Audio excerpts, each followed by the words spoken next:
Kita beralih ke informasi kekeringan, Saudara. Belasan hektar lahan persawahan di Desa Blang Peria di Kecamatan Samudra Aceh Utara dilanda kekeringan. Akibatnya, padi yang baru ditanam selama 10 hari terancam gagal.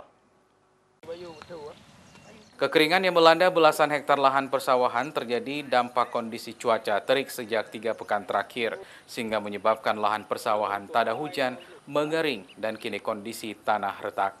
Kondisi tersebut juga diperparah karena kawasan tersebut tidak memiliki irigasi dan hanya terdapat parit kecil yang biasa dialiri air ke sawah warga di Desa Blang Peria kini mengering. Dampak kekeringan juga menyebabkan sebagian tanaman padi yang baru berumur 10 hari mulai menguning dan terancam gagal. Jika dalam waktu beberapa hari ke depan tidak diguyur hujan, maka petani memperkirakan tanaman padi di belasan hektar sawah akan mati.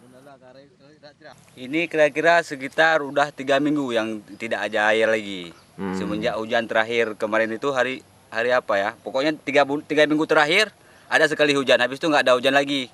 Kita tunggu air dari sana pun nggak pernah nyampe-nyampe kemari. Ya salah satunya kita harus mengambil air di sungai pakai mesin. Nah, air itu nggak ada cara lagi. Cuma itu cara yang terakhir. Ada sebagian yang udah mati di sana, ada yang mati udah kuning. Sebagian udah mau mati.